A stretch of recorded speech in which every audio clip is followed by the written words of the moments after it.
like anything in life, when you're standing on the edge of that precipice and you have to make that choice, it defines who you are. And certainly for all of these characters, they all get faced with that choice.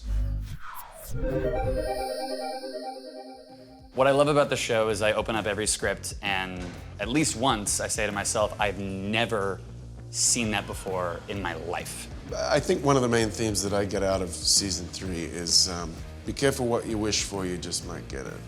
He put some stuff in that script, and he's written this character in a way that I had to call him and be like, what do you want me to do? How does this play in the, I can't do that, man. When you have Jensen Ackles on board and you push him to a zone where he is so uncomfortable that he's making phone calls, that you're in the right space. I did it anyway, but you know, that's what being on The Boys is for.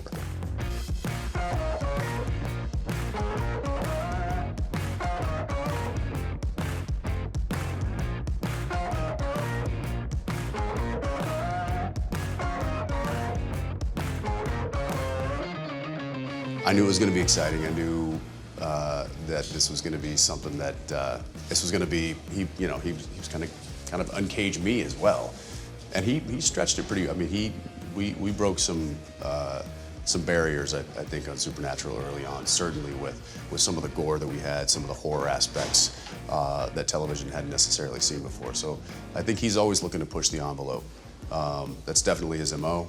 And now we get actual proof of that. There's something that happens in the first episode that I can't say, but I think like sets the once you see it, you'll know this kind of sets the stage for what's to come. We find Butcher in a very frustrated place. You know, he's really trying to juggle his responsibility to the promise that he made with Becca to look after Ryan. Yet he has a pretty clear objective to get Homelander, so there's kind of a bit of an internal war going on there and to which way he's going to go. You know, every time we get a script, I'm like, I have no idea what's coming. And every time I think they've gone too far, hashtag spearing a whale with a speedboat, it becomes, you know, something of like an iconic scene for the show or something incredibly memorable, and they pull it off. So what do I, you know, I'm just an actor, what do we know?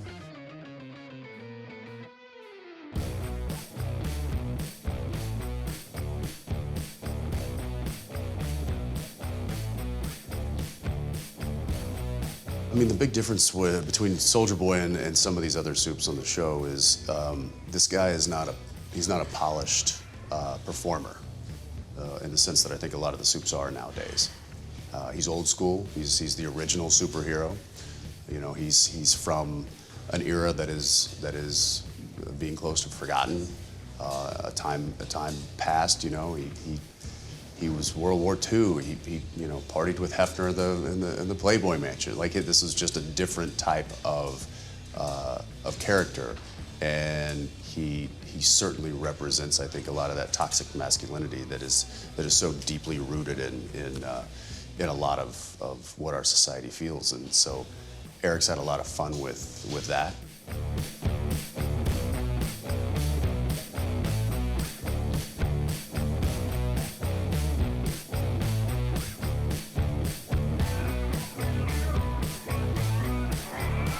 You hope it doesn't really involve you, and you kind of do hope it involves you. But you open up the script and you're like, what up does Eric Kripke have for me today? This is gonna be so exciting. I don't even know if I can swear, but you can bleep it. Okay. The ethical and moral debate that is prompted for all of the characters this season is, how far are you willing to go? Where is the line? At what point do you become the thing that you are trying to destroy? And of course, you know, in making that choice, you're either on this side or you're that side. It's impossible to wrap your head around the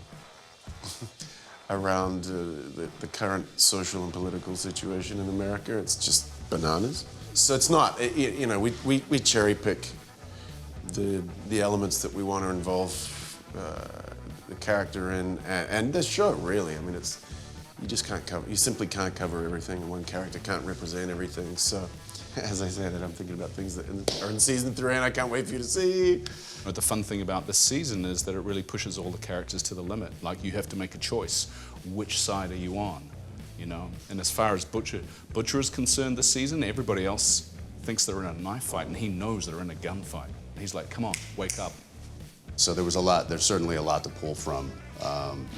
And it was interesting kind of mingling that history with this new idea of what a superhero is. You know, I was saying to somebody, it was interesting being the new kid on the block, but playing the guy who's been there the longest.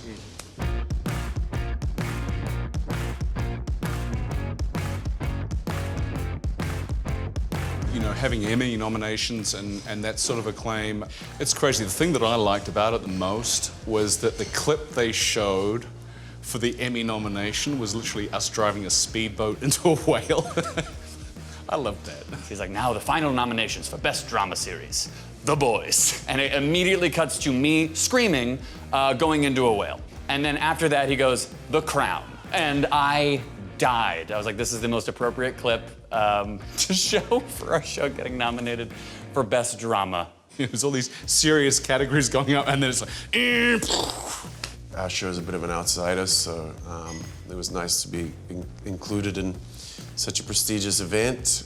We're doing something really messed up and something that makes us very, very happy in how delightfully up it is. But to be recognized in that way was so cool. My relationship to the show doesn't change because of what Emmy voters might think. I think the material is the material, and it has been since day one. And you know, it's one of the things that I'm proud of about the show is that it doesn't pull punches, and it's not shy about what the subject matter that it wants to tackle.